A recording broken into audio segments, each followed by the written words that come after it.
Let's see spread operator कैसे work करता है, चाहे वो जावास्क्रिप्ट हो या टाइप स्क्रिप्ट हो, दोनों में सेम तरीके से ही वर्क करता है। तो देखिए, मान लो आपका एक ऑब्जेक्ट है कॉन या फिर let object one is equals to, उस ऑब्जेक्ट के अंदर आपने फील्ड रखी फर्स्ट नेम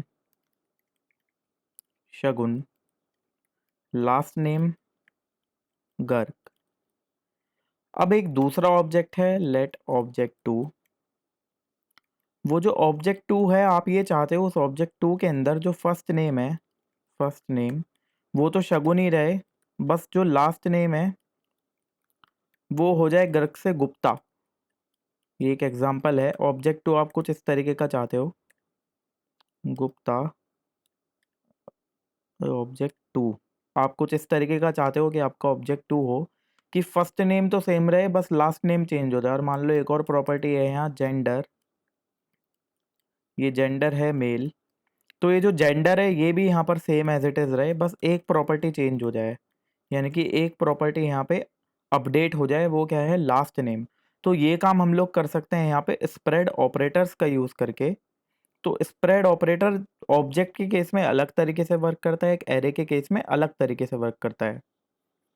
तो पहले देखते हैं ऑब्जेक्ट के केस में कैसे वर्क करता है। आप 3 डॉट लगाओगे, देन आप लिखोगे ऑब्जेक्ट वन, यानी कि जो ऑब्जेक्ट वन है इसका मतलब क्या हुआ, उसके अंदर जितनी भी प्रॉपर्टीज़ हैं वो सारी यहाँ पे कॉपी हो जाएंगी, यानी कि फर्स्ट नेम भी आ गया, लास्ट नेम भी आ गया, जेंडर भी आ गया। मान लो आपको यहाँ पे एक और प्रॉपर्टी ऐड करनी है, मतलब आप ये चाह रहे हो जो ऑब्जेक्ट टू है उसके अंदर जो ऑब्जेक्ट वन में सारी प्रॉपर्टीज थी ये तो हो ही हो, साथ में एक एडिशनल प्रॉपर्टी हो जिसका नाम है मान लो टेस्टिंग, एंड उसकी वैल्यू यहाँ पर होगी फॉल्स। देन आप ये चाहते हो कि जो ऑब्जेक्ट वन था उसके अंदर जो लास्ट नेम था ये भी अपडेट हो जाए, लास्ट नेम। तो लास्ट नेम की वैल्यू मैं यहाँ गर्ग से सेट कर दी मैंने गुप्ता। तो अब इसका मतलब क्या है कि भाई ऑब्जेक्ट वन में जितनी प्रॉपर्टीज़ हैं वो प्लस जो वैल्यूज़ मैं यहाँ ऐड करता जाऊँगा वो, यानी कि ऐसी वैल्यू जो ऑब्जेक्ट वन में एग्जिस्ट नहीं करती थी वो, जैसे कि टेस्टिंग जो कि ऑब्जेक्ट वन में नहीं था, प्लस अगर मैं कोई ऐसी वैल्यू देता हूँ यहाँ पे जो ऑब्जेक्ट वन में एग्जिस्ट करती थी तो वो ओवरराइट हो जाएगी। मतलब ऑब्जेक्ट वन के अंदर जैसे लास्ट नेम था गर्ग, बट मैंने एक और यहाँ पे लास्ट नेम दे दिया, तो अब जो ऑब्जेक्ट टू था उसके अंदर जो लास्ट नेम हो जाएगा वो हो जाएगा गुप्ता, ना कि Garg. Console dot log object two, देखते हैं। तो देखें यहाँ मुझे क्या मिला, first name Shagun, last name is Gupta, gender is male and testing की वैल्यू मिली मुझे फॉल्स। तो बहुत सिंपल है, इस तरीके से वर्क करता है स्प्रेड ऑपरेटर हमारा ऑब्जेक्ट के केस में। लेकिन अब इसकी जगह अगर मैं बात करूं इसी के नीचे लेट एरे वन, तो जो मेरी एरे वन है उसके अंदर एलिमेंट है 1 2 3 4।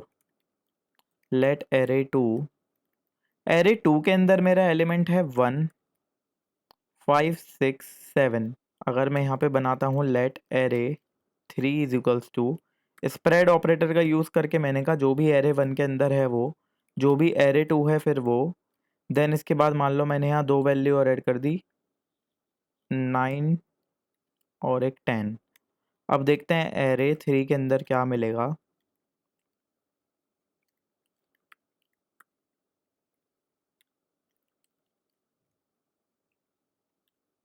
तो देखिए यहाँ पे क्या मिला, 1 2 3 4, देन इसके बाद पूरी की पूरी एक और एरे थी जो इसी के अंदर अपेंड हो गई 1 5 6 7।